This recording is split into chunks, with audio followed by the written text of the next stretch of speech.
Friends, welcome to my channel ABC astrology and palmistry।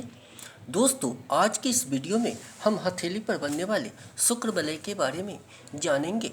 इससे पहले यदि अभी तक आपने इस चैनल को सब्सक्राइब नहीं किया है तो प्लीज़ इस चैनल को सब्सक्राइब करें और वीडियो पसंद आता है तो एक लाइक ज़रूर दें।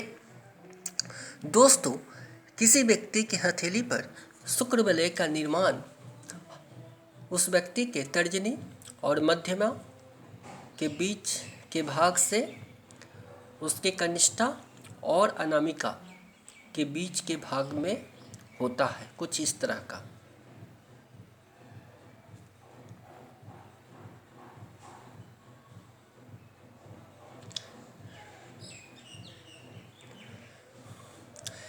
इस वलय का निर्माण कुछ इस प्रकार होता है कि यह हमारे शनि के फिंगर और सन के फिंगर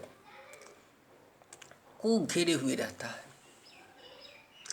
दोस्तों, इस वलय को लेकर अलग अलग पामिस्टों का विचार भी अलग अलग है।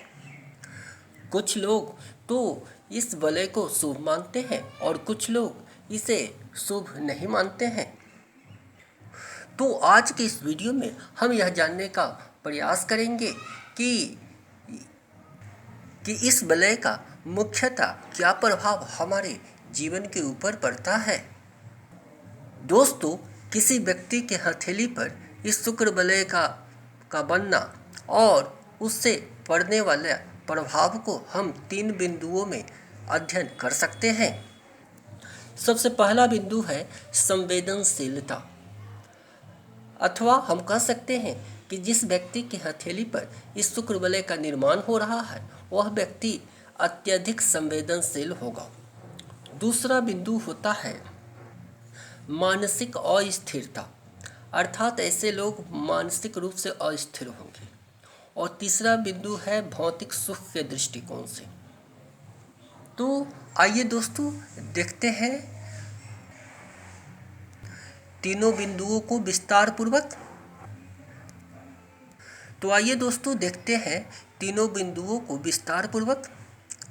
दोस्तों, सबसे पहला बिंदु है संवेदनशीलता। दोस्तों, यदि किसी व्यक्ति की हथेली पर इस तरह के वलय का निर्माण हो रहा हो तो यह व्यक्ति को अत्यधिक संवेदनशील बना देता है। वह संवेदनशीलता हर छोटे या बड़े बात के लिए हो सकती है और यह संवेदनशीलता पॉजिटिव डायरेक्शन में भी हो सकता है और नेगेटिव डायरेक्शन में भी हो सकता है। यह इस बात पर निर्भर करता है कि उस व्यक्ति के हथेली पर शुभ रेखाओं की संख्या अधिक है अथवा अशुभ रेखाओं की संख्या अधिक है।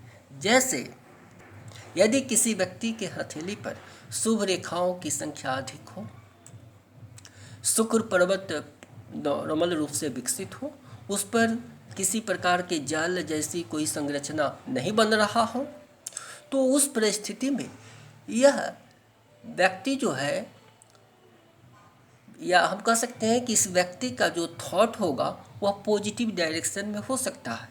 इससे विपरीत यदि हथेली पर अशुभ रेखाओं की संख्या अधिक हो, शुक्र पर्वत पर जाल बना हो, शुक्र पर्वत ज़रूरत से ज़्यादा विकसित हो, या फिर शुक्र वलय जो है इनकम्प्लीट हो, तो उस परिस्थिति में इस वलय का प्रभाव नेगेटिव होगा। अर्थात ऐसे लोग में नेगेटिव थॉट ज़्यादा आते हैं या ऐसे लोग नेगेटिव थॉट पर ज़्यादा फोकस करते हैं।